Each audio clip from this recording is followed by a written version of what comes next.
Ladies and gentlemen, this is a special Ice Wars edition, a treat for the hockey world. Welcome to the Sheriff Podcast. I'm the Sheriff, Sean McMorrow. Ladies and gentlemen, on May 21st in Enoch, Alberta, the world was able to witness the first inaugural Ice Wars International Tournament. Now, this incredible sport features some of the toughest guys in the world. It's an age-old part of the game that everybody loves, which we've made the main event. This is a prize fighting on ice, ladies and gentlemen. And what I'm about to discuss is how we embraced an 8-man heavyweight tournament and actually made it work. The top level of competition in hockey fighting was displayed in this tournament. Our guest that I have today was not only victorious in this tournament, but he made it all the way to the semifinals and slugged it out with the soon-to-be King of the Ring, Daniel Amesbury, in a defeat. But ladies and gentlemen, I'm telling you one thing right now, I have never seen a battle like this before, and we're gonna get into it today. It is time! Introducing my special guest today. He hails from Collingwood, Ontario. At 6'3", 300 pounds, he is a super heavyweight. A professional hockey player with over 100 career fights. He recorded 67 penalty minutes in one shift, ladies and gentlemen. His message to the world is fear has never and will never hold me back. Ladies and gentlemen, without further ado, my buddy, Mr. Chase Tippin, a.k.a. Tip. How are you doing today, my man? How are you doing, Chase? Good. I feel good. Well, dude. Massage this morning, so. You know what? And the funny thing is this gentleman did tell me that he was getting a massage today, and I was a little bit nervous at the time because I'm like, I got to make sure my star guest is going to show up tonight, our special live show, and I'm not hearing from him. I'm nervous, and then boom, I get the message, dude, I was just getting a massage. What's up? Everything's good. So thank you, buddy. I appreciate it. No problem. I'm a little bit over anxious. So, dude, I am so excited to get into this today, dude, because like I mentioned in the intro, what is it? It's been about a month now, man. Can you believe it? Yeah. It's been a month now. I haven't really had a chance to talk to you too long. Like, we were at Danny Granger Art's art show on Saturday, which was an incredible success. But we didn't get a chance to really talk about Ice Wars, dude. No. How are you feeling, man, from that? Have you gotten down from it yet? Or are you still on that high?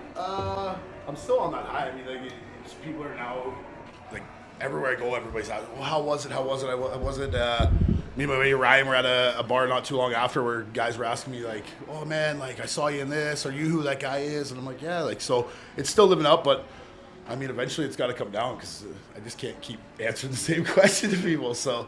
Yeah, I mean, but yeah, it's cool, man. Well, and one thing that I know is really cool is I heard a story that in Collingwood, most of the sports bars were actually watching this thing on Fight TV. Yeah, there was a bunch of them that had ordered it and stuff like that. So yeah, that was cool. But it was kind of like, I mean, my hometown isn't really known for guys that do my style of play. So I mean, it wasn't hyped up by like TV or paper or anything, but it was just word of mouth from friends of mine and stuff like that where it got out there. So I want to hear about your journey to getting there, because I know you had a little bit different of a journey than a lot of the other competitors. Yeah. Now you drove there, right? Yes. From Ontario to Alberta. Can you talk about that a little bit? So it was like randomly. I just my cousin was like wanting to get out, and I was like, well, why don't we drive out together? And he was like, yeah. I was like, yeah, we'll rent a car, we'll drive out, take our time or whatever. So yeah, we left on like the Tuesday at like 10 o'clock, made it in there Thursday afternoon, stopped at a few places, like visit some friends on the way and stuff like that. So it was pretty cool, and I thought that would be a little more worn out from the drive, but I mean, it didn't stop me, so it was like, I felt good. So yeah, we went about it a different way. We didn't fly in or anything like that. So now I'm assuming that your buddy must have done 90% of the driving. You got to give him a lot of credit here. He wouldn't let me drive. He wouldn't let you drive? He wouldn't let me drive all the way there. He's like, no, man, just focus on what you're doing. And I was like, man, this is what I do. So what was the position in the car? Like, what were you doing, man? Like, 3-day trip. Originally, we were supposed to get a full-size SUV. Okay. And then we get there, and the starter's gone in the rental car. So we ended up with, like, this little Kia something. And it was, he took a picture of me sleeping where I'm almost in his seat. So it was like, yeah, it was a lot of moving and stopping so he could stretch because he was cramped up driving and stuff. So 100%. So now I'm sure that the final stretch was probably interesting because I know that like I flew. So when I landed in Edmonton, I was like taking video out the window. Yeah. I could see the skyline of Edmonton, and then I could see something in the distance. So when you guys were driving towards the River Cree Resort Casino, like what was that feeling like? What was it? This is real now. Like you're seeing it. It first off, it was the whole like, finally we're here. We're Yeah. getting out of the car, but it was kind of weird because it was like we turned down this road and there's nothing, and then we turned on another one. I'm kind of looking and I'm like, all right, like we're here. Like this is it. Like I got to do this now, right? So yeah, it was like a sigh of relief, but at the same time, that's when like started to get a little bit anxious and stuff like that for it. So Yes. Anxious, excited, pumped up. There's so many ways to describe it. Let's jump into right to the event now. Let's get into it, man. So obviously we had some, some pre-show theatrics. Yeah. We decided to go with a pretty cool weigh-in, ladies and gentlemen, like how they do with the big boxing events, the UFC, etc. Now, Mr. Chase Tippin, there was a lot of chatter after the press conference. What did you do, bro? What? I can't remember right now. What was it that you did? Show me. What did you just do? one of these, flipping Yeah. off Corey. Yeah. It was. Corey's a buddy of mine. Corey and, Allen, you're yeah, referring to. we had a fight in senior during the season, and he broke my visor into my face, and so it was like a big hype back home about that. And I was talking with AJ, and with AJ being big, it was like WWE and stuff like that. He was kind of like, I want guys to build like an image. I was like, well, fuck it, I'm gonna play the bad guy. Yeah. I'm gonna be that asshole, right? So Yeah. I was like, fuck it, I'm gonna flip him off. Yeah. I'm gonna be a dick about it. So. And I'll be honest with you, Chase, if there was anybody that reminded me of Stone Cold Steve Austin, even though you guys don't even look similar, but the whole persona. Yeah. Did you feel that you kind of are similar to that type of personality character? Yeah, maybe. Yeah. The whole Has anyone ever asshole said that to you before? No. I love being the first I one. usually just get unapproachable and intimidating. Let's go. Yes. Okay, right on. Okay, so you were the talk of the press conference. So now, the interesting thing about your first match is that you fought your opponent before. Yeah. This season that just passed. Yeah. You guys fought. Now, real fighters can admit when they win, lose, draw, can do better, so on and so forth. Yeah. How would you rate that last fight with Allen this season before Ice Wars? In your honest opinion. Honestly, I think I won. Okay. I obviously came out with the worst of it. Okay. But, So it was a battle. Yeah. Oh yeah. It was a big battle. And Corey's been the heavy in that league for a long time, and he can fight. And so, I mean, when it was asked if we were going to do it, I was like, absolutely. Like, I'm not going to say no to anybody. So, but I mean, it all depends on how somebody looks at it, right? Yes. I look at it as, I've been doing this a long time, and it's what I'm good at. And, people are only going to look at the massive hole that I have in my face, right? So, I mean, it all depends. So, I mean, going into Ice Wars, it was like I kind of knew that I was going to fight Corey right off the hop, and I was not giving him any chance to even put it in a position where it's going to go to like straight to the judges where they got to think about it. I was like, I'm just going to throw it until somebody tells me to stop. So. And I absolutely love it.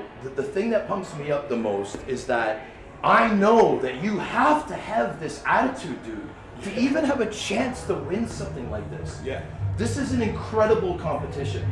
It takes a very, very special and talented human being to step into that octagon and battle with another warrior. Like it's not like anything else. So here's my question to you. The time you had before Ice Wars, how you were envisioning it, how you were preparing for it. Like I know you, Chase, I know you're thinking about it. You're like, okay, how is he gonna come in? You're trying to manifest, a result. Yeah. Was it like that or was it different? It was different. It was different. It was like my whole mindset behind it was like, there's nowhere for the other guy to run.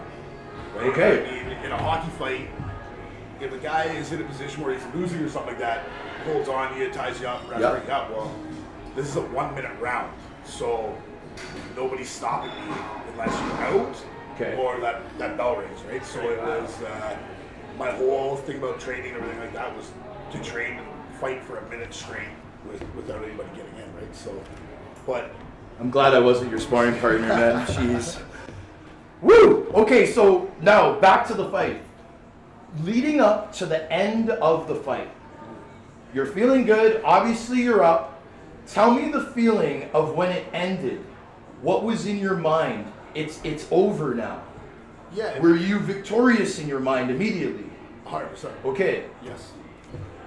After the first round, it was me just thinking it was like the only way he's winning this is if he knocks me out, and that wasn't going to happen. So at the end, it was kind of like, okay, the first one's done. To the past, I don't give a shit about it now, and now I'm going to the next one. It was, and I said it right from the beginning, even before the events. The only two people that I was worried about was Amesbury and Sawyer. Those were the only two guys. So like when I was sitting there thinking about everything, I wasn't even thinking about fighting Corey the whole time. I was thinking about who I was fighting in the semis or who potentially I'd fight in the finals, and it was going to be one of those two. So Okay. yeah, after the first fight was done, it was like, all right, now I got to get my shit together for the next one. Yeah, So of course. Now I'm just gonna take it back just a little bit. Yep. Fight's over. AJ Galante is checking with the commish, the scorecards. The judges have their in. You got this tall, bald guy running around all hyper, about to make the announcement. And we have a decision. Decision by TKO. Your winner, Chase Tippin. What was that like, dude? Come on, let's do it right now. Let's mimic it right now. yeah. What was that like? What was that like? It was. I mean, it's the first time for something like that, right? So I mean, it's a little surreal, but at the same time, it's you're in a position where you can't celebrate yet, right? I mean, you still got potentially 2 fights to go. So I was just more. It was like for a split second, I was like, oh, this is awesome, and then I was like, fuck it, I gotta All get out of business. there. Yeah. So yeah, it was. There was a lot of mixed feelings, even though I won. So, Yes. Yeah. All right, dude. So now we're switching things up a little bit because we're going to a different scenario. Okay. So now, most hockey players, if they play the role, what you and Corey Allen did, that would have been a full day's work. A full day's work. 2 fights, full day's work, okay? Your job wasn't over. No. You just had to go to the next round. Yeah. Okay? So your preparation, your breathing, everything is taken into account at this point. Yeah. You know that you're facing Diamond Hands Daniel Amesbury, okay? You go into the fight. Tell the listeners and viewers about your battle with the King of the Rink now. Tell us about it, brother. Talking with leading up to the event, I talked to Dan probably 3 times a week. We talked about different things, training, stuff like that. So I kind of knew what to expect with him. Like I knew he was putting in the work, his cardio was going to be there and stuff. But at the same time, it was like, I don't care. Like I got to do this type thing. So talking to him after was when we first engaged and he hits the ice. He fully admitted to me. He's like, I was completely stunned. He goes, you had me. And I'm like, fuck, that would have been it. Because, if you could get that second fight done right away, you're good. And then it was... So how close was he to buckling? Like he said you almost got him. He was like, once I hit the ground, he goes, it was like I almost came to again. He's like, I even told my corner that. And so then he was like, I had to come up with a different game plan. He was like, I was going to swing you. And I mean, you can see in the video, he's swinging me and I'm trying to pull at him to yank him down. And we both throw, and he catches me in the nose, and my nose won't stop bleeding. So that's it, right? They call a fight. And I mean, if that was the way I was going to go out, it was going to be okay, right on. And he was one of those guys that, I mean, out of all of us, he put in the most work.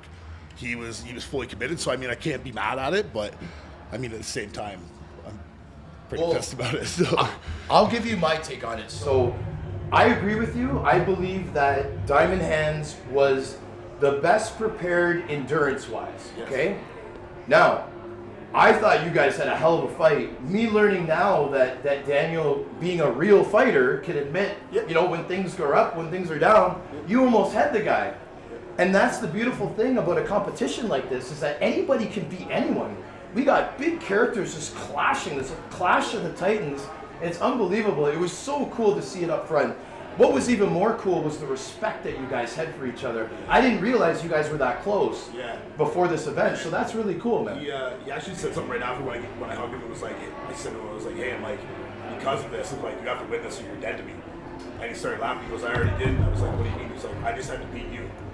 And I was kind of thinking about it after, and I remember back to me and him talking was, his training was mostly based around the fact that he was almost dead set that he was going to fight Sawyer in the finals. Wow. So it was like, okay, like sweet, like right on, right? And it's, I mean, stuff like that between any guy that's doing what we do is like, I mean, we're a family in a sense, right? So I mean, you're going to be humbled by a lot of that. So that was pretty cool after. I mean, like I was pumped for him to win, and I mean, it could have gone either way, but you know, he had everything going for him. So he did have everything going for him. There was one word that just stuck out to me there because I want to get into it. Family. Yeah. Family. We're both smiling because we both understand. No, but isn't it cool though? Yeah. Ladies and gentlemen, this company, Ice Wars International, that we're a part of, the best thing about it is the fact that it's family oriented. We're all brothers and sisters. Shout out to Lindsay. It's an incredible thing. It brings me back to my glory days when I was on my favorite teams, guys, in my prime, just enjoying life. And that's how I feel with these gentlemen. Can you explain that family and loyalty that AJ Galante is kind of setting us, man? And he let it known that we are a family and we all believe him. Yeah, it's one of the, you know, leaning on each other for like certain things and stuff, and you know, we all understand that we're there to do a job, but at the same time, once you leave that door and you come out, it's back to, you know, you're going to cheer on the guy that was sitting next to you until the chance that you guys are going out against each other and stuff like that. And I mean, like the understanding of what we do as a job, and it's nothing personal, makes it so, I mean, we can be that much closer and stuff like that. And like, you know, just like talking with certain guys, and I mean, after we were all done, like talking with Swanee and stuff like that about, you know, him telling me how he would have gone about fighting me and stuff like that. It's cool when you can sit there and tell a guy without being, you know, offensive towards the guy or anything like that. Like, look, like if I was going to fight you, this is what I would do, type thing. Yeah. And we both understand where we're coming from, and I mean, we'd have drinks about it and laugh and stuff like that. So I mean, it's kind of cool that way where we're in a position where we can do that, and a lot of people don't understand that. They don't. They see us, you know, swinging from area code over at the guy's face with a fist, and then all of a sudden they're watching all of us sit around in a casino drinking and having food together and laughing. And it's having a really good time. Yeah, it's weird to some people, but I mean to us it's normal. It's very normal. You kind of gotta have that. You gotta be a little bit sick in the head, I guess, to be able to do that stuff, right? Well, you have to be a very special human being, like I was mentioning before. It's incredible. It's incredible, and I love it. So now, there are a couple more things I want to get into here. One thing is, I want the listeners and viewers to understand how this has kind of changed our lives, Chase. Like, this has changed my life in a lot of ways. In one way, it's been a confidence thing because I have a brother camaraderie, again, like I did when I was playing, like I just mentioned. And it also gives me something to look forward to. And of course, I'm really hoping that AJ selects me to be the host and MC again, because I'll only get better and more entertaining, AJ. So now, I want to know how this has changed your life, brother. Like, before Ice Wars to now. Mindset, how you take care of your body, how you approach the world. I mean, before, like, when you're playing full-time, it's I mean, 10 years ago, it was a little bit different when you were fighting hockey, stuff like that. Everybody loved you, stuff like that. And now, I mean, we're at a point where we're getting pushed out and nobody really cares about us, right? So, I mean, now we're getting put in a spot where, you know, we're able to still showcase our talents and do what we do best. And people are, the purest of hockey fans and stuff like that are now looking into that old school style that we're the type of people that do it, and they're going like, oh my God. So I mean, now, like, I go into a different town like Barrie or something, and I got people being like, oh man, like, I watched you on Ice Wars, that fight thing and stuff like that, and it's like, it's surreal, right? It was my rookie year when I had my first fan ask me for an autograph, right? Yes. So it's cool that way, and I mean, it's allowing us to potentially bring back an old style of hockey again, right? And I mean, we're just doing it in a very different way. So yes. it's it's cool that way. Yes, exactly, and I appreciate you giving that, because obviously that's your personal thoughts, and that's what we're like on this show. We're very personal and honest and raw. So I appreciate that. I have very similar feelings. It is an incredible thing. The next thing I wanted to talk about was the fact that we're kind of like expanding this thing. We're making it bigger. There's going to be a really big announcement tomorrow, ladies and gentlemen. AJ Galante and others are going to make a big announcement, so stay tuned to that. But what I want to talk about now is the different weight classes that we have now. Now, the 8-man heavyweight tournament was every man was in. So we had a gentleman, I think, who was the lightest? Was Diamond Hands the lightest at 225? Yep. We had someone that was 325, ladies and gentlemen, right? So now, the super heavyweights, which is your division, okay? So the super heavyweight division is 230 plus? Yes. Is that what it is? Yeah, 235 plus, I think. Maybe. Okay. 235, yeah. All right. So there's a nice, big, tough group in that super heavyweight division, okay? So you already know a couple of them, right? Now, there's a point system that we're doing too, which makes it even more fun and interesting. Yeah. It makes it fun, but I know that, but Bonesaw Justin Sawyer, he's the guy that's leading the super heavyweight division. Yeah. So you got to catch him. What's happening here? Who is that? Is that Sawyer? Hey, just calm down, Bonesaw. Calm down, man. I can't, ladies and gentlemen. This is totally unexpected. This is incredible. Like, I know we're in Toronto. Bonesaw, we're just talking about the super heavyweight division. Hey, What man. the heck? What's up? What the heck are you guys doing in my city? Hey, man. We're just trying to promote Ice Wars, our family company. What's up, ladies and gentlemen? Introducing to you the finalist of Ice Wars International, Mr. Bonesaw Justin Sawyer. Okay, so thank you for joining us, guys. This was a special appearance. That was incredible. I was actually surprised because every time I see this guy, it just gets bigger and bigger and bigger. Oh, so, getting wider and wider and wider. Thank you very much. I'd love to see it. So, all right. So now, isn't it incredible? It's really weird for me, ladies and gentlemen, to feel like a small kid, but this is how I feel. I got two 300-pounders right beside me, two guys in the super heavyweight division for Ice Wars International. Now, Chase, like I said, how do you feel being beside a big human being like this? I feel like I found it. There you go. No, I was walking by. You know, sometimes I like to creep the sheriff podcast on Wednesdays just to see who they have on. It's not me. So I see Chase Tippin on here. Wait, the number one ranked super heavyweights outside, and then they're interviewing this guy. What's going on here? Like, this is unbelievable. We were just talking about the point system that AJ Galante and others have put together. So now, Bonesaw, you're leading this division, correct? That's correct. And are you second? No. Are you third? No. What are you? Who's second? Swanee second. Swanee's got to be Okay, second. so Cowboy Curtis Swanson. Shout out to Swanson. We got Yeah. Swanee. You're a beaut. Yeah. Best body in Ice Wars. That's Swanee. Best style. But okay, we're on this topic. So Curtis Swanson is AKA the Cowboy. But guys, did you actually think that he was? I didn't know he was really a cowboy though, because he really is. I mean, I didn't know either because I see him, right? And I said this, I touched on it last time. He walks in and he's got like a real cowboy hat on and like a vintage suit on, and I'm like, Cowboy. this guy has nails. And then he's polite to back it up. Then I knew he was a cowboy because he's a gentleman and a scholar. Yeah. So like, when he's a gentleman and has that getup on, maybe not want to be trifled with. Probably one of the most quiet, humble, polite guys. Yeah, Out of absolutely. the whole thing. But still number two though. Still number two. Yeah. It's still number 2. So all right, so. Missing this guy over No, I hear you. So now that, because we're still on Swanson, yeah. No, I love the trash talk. Ladies and gentlemen, the banter between these guys is incredible. Like, I would say, and we got to bring it up, because Amesbury and Parker, they've been going back and forth a little bit, and I absolutely love it.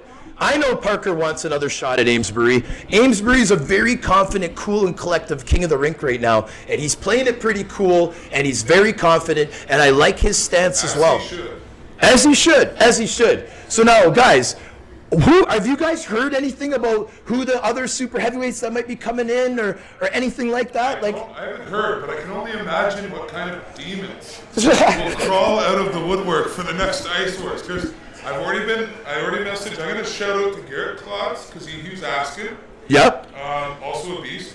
Yep. I know, just a big guy like myself. We've Yep. got a few bangers. Like, Yep. you know, if he's in it, it's going to be trouble. He's a big boy and in shape. But I can only imagine. Like, what if you jumped in the ring? What if Morasti jumps in the ring? What if all these guys, like, what if people just crawl out of the woodwork here? You know, Well, there's a lot of guys that are watching, and come out wherever you are. whoa, okay, hey, you've heard it here. Yeah, I like it.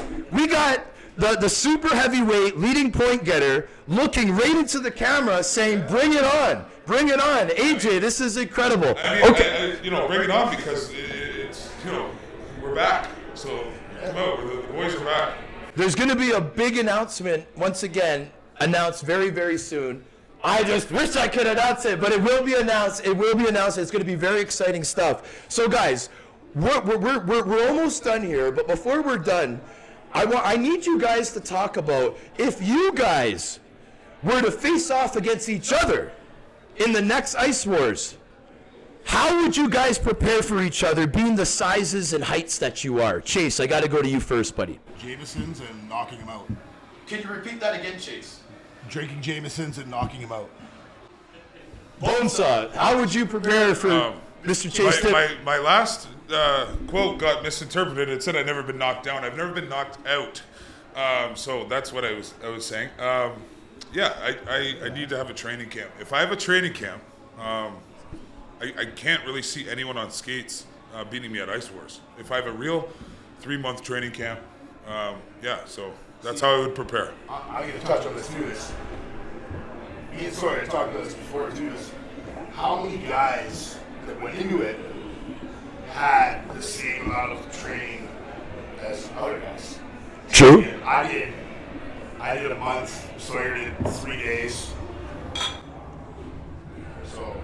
All right on. I know what you did. I had 14 days. Okay, so the training rituals for you guys, though, for the next one, you guys are going to be extremely confident.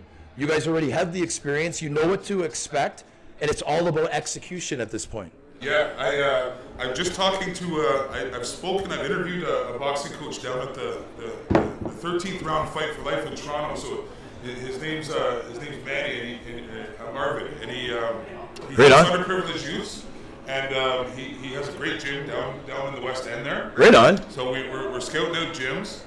Nice. And, as soon as we sign a contract, if there is a contract with Ice Wars, then we'll be ready to rock. So, Right on. Yeah, that's And the plan. We're not going to go in unprepared this time. We know what's going on. We know what the ice. You know what kind of ice we're playing on, and yeah. I love it, man. I love it. I'm getting all fired up, and I'm not even in this thing. So come out wherever you are. Whoa. Okay, this is incredible. Now, is there any messages for any other fighters that we know of that are in this? Corey, if you want to lose and be embarrassed again, just give me a call. I'm more than willing to do it again. All right, so Shout out to Buckethead. He donated 100% of his sponsorship.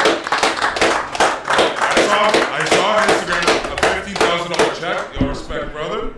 Travis Levitsky. No, sorry, Chase, go ahead. You annoyed the shit out of us, but I mean, you're a gem in my eyes. So. No, like Travis Levitsky, ladies and gentlemen, raised $15,000 for children's charities, for and multiple charities. Yeah, it's unreal. I was really moved by that.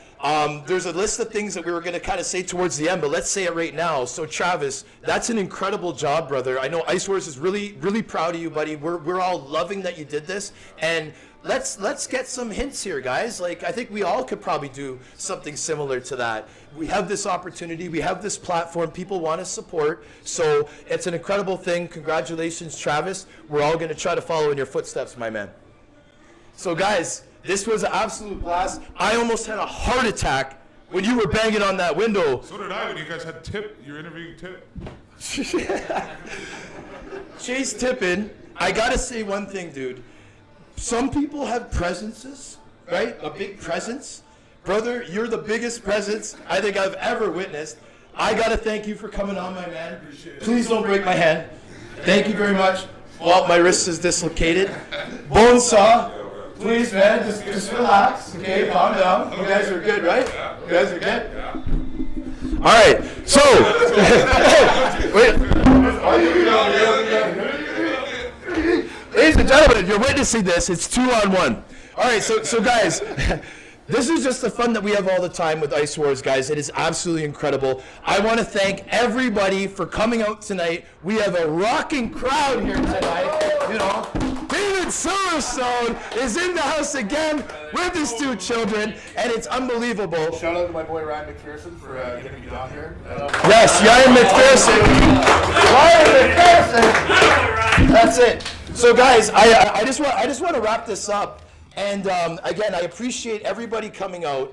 You know, the one thing that'll be interesting is we're talking about the fights, right? We're talking about the fights. I'm asking how you prepare for them. You know, it'd be kind of cool though if there was maybe some professional betting going on with the Ice Wars. PointsBet Canada, that would be a good company, you know, to get involved with something like this. I would think, you know what I mean? And as we're cheersing as boys, you know, I really wish that we might have had some Red Devil vodka.